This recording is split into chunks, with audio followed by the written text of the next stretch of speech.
Olá, hoje o assunto no Almanaque Jurídico é o controle sobre a administração pública. E eu recebo aqui no programa o contador e auditor Flávio Flach, especialista em gestão pública, auditor do Tribunal de Contas do Estado e professor universitário. Boa noite, doutor Flávio. Boa noite, Jorge. É um prazer imenso estar aqui contigo hoje à noite.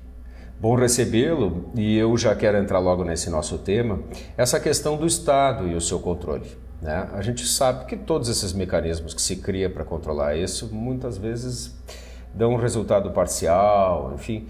Mas essa questão do abuso do poder e os seus limites, essa relação que o Estado tem estabelecido com a sociedade, isso é a relação direta do Tribunal de Contas do Estado, ou como funciona isso?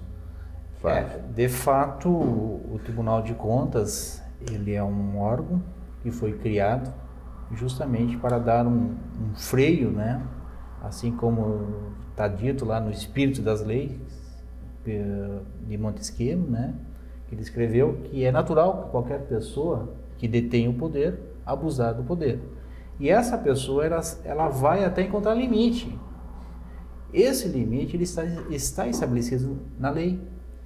E hoje, no nosso ordenamento jurídico constitucional, está previsto na nossa Constituição limites para os administradores, os que detêm ou devem administrar os recursos públicos que são arrecadados pelo Estado. E na Constituição está estabelecido que deve haver um controle interno e o externo. No caso, o controle externo é o controle realizado pela Assembleia Legislativa com o auxílio do Tribunal de Contas. O Tribunal de Contas ele não é um órgão subserviente à Assembleia. É um órgão independente, autônomo e que realiza um trabalho técnico, realizando análise das contas, da gestão dos administradores públicos e apresenta relatórios e pareceres sobre aquela administração. Quando, então, o Poder Legislativo, com base naqueles pareceres, naqueles relatórios, consegue fazer o julgamento do administrador público. E ainda tem os responsáveis pelos órgãos da administração indireta, que são as autarquias, fundações, secretarias, empresa pública, sociedade de economia mista e assim por diante. Para esses administradores, o Tribunal de Contas ele julga as contas. Ele não dá o parecer. O parecer é só para o chefe do Poder Executivo. No caso do Estado do Rio Grande do Sul, atualmente, a governadora. Já no caso do município, são os prefeitos. Então, para a conta esses administradores devem prestar contas ao Tribunal de Contas. O Tribunal de Contas analisa a gestão e emite um parecer. Com base nesse parecer, ele pode ter dois resultados, favorável ou desfavorável. E ainda o tribunal pode imputar multas e ainda débitos. Ou seja, assim, durante as auditorias e análise daquele administrador, o Tribunal de Contas encontrou irregularidades que reportaram em prejuízo para a administração pública, o Tribunal de Contas ele pode condenar esses administradores e fazer com que eles ressarçam o prejuízo que eles causaram para a administração pública. Eu quero jogar um pouco mais de pimenta nessa nossa conversa. Eu acho que fica até óbvio que toda vez que nós falamos a respeito desse controle que nós estamos citando hoje aqui, a gente de alguma forma está falando de corrupção. Certo. Esse é um problema histórico, todo brasileiro com mais ou menos intensidade sente isso. Aham. Como é visto, por esse seu ângulo, essa questão da corrupção? Bom, em 1999, Stephen Kunitz escreveu um artigo na revista Veja e ele disse que o brasileiro não é corrupto. Ele é pouco auditado.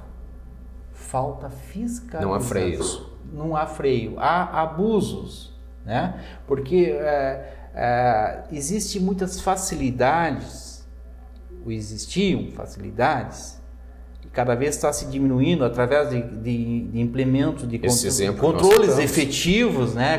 Com a transparência, com o envolvimento de mais pessoas no controle, está se diminuindo essas facilidades, tá?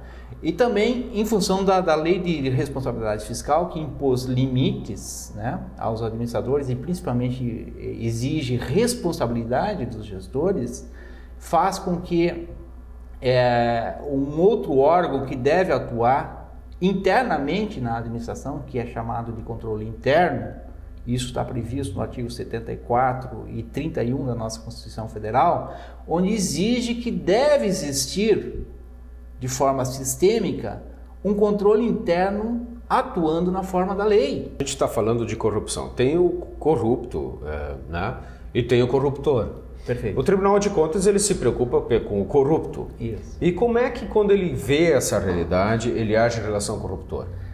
Olha... Não é responsabilidade dele, eu sei, mas enfim. Isso. Eu até uma vez na sala de aula, eu falei para os meus alunos e disse que a corrupção é muito maior na iniciativa privada do que na pública.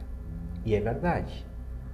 Porque se nós olharmos todos os casos de corrupções que foram apurados até hoje, qual é o outro polo? É a iniciativa privada. O corruptor, como tu falaste. Então, se tu somar, a corrupção mesmo, ela está na iniciativa privada. Então é endêmico, é cultural. É cultural. No entanto, na administração pública, há a necessidade de ter um controle efetivo, e esse controle, ele, de uma certa forma, ele é demonstrado através da burocracia. E já na iniciativa privada, o cara faz o que ele bem quiser, pelo bem entender. Desde que a lei não proíba, as ações dele não vai ter freio, né? Já na administração pública, ele só vai poder fazer o que a lei autorizou. Então, o freio do administrador público é a lei. Flávio, a gente vai indo para o fim, eu não posso deixar de fazer uma pergunta para você. Nós falamos bastante do tribunal e tudo isso. Para quem está nos assistindo hoje de noite, essa pessoa que quer ver isso, que quer acompanhar, que quer talvez denunciar, que quer participar disso que a gente falou hoje, eu queria que nesse final você deixasse para a gente caminhos para conseguir fazer isso. Ok. O que você tem a dizer para nós sobre isso? Olha, o Tribunal de Contas é um órgão extremamente aberto. Ele recebe qualquer cidadão. O Tribunal de Contas tem consultoria técnica. Se alguém tiver dúvida o como deve ser, existem pessoas preparadas. No site está isso? No site está, mas pode também ligar para o telefone lá do Tribunal de Contas. E mais ainda, o Tribunal de Contas tem uma ouvidoria. Qualquer pessoa pode ligar para essa ouvidoria e formular denúncia. No momento que ela está formulando essa... Isso é público? Ela fica? É público. Não, ela se expõe ou isso é... Não. Ela tem a opção de não se identificar. Se identificar ou não.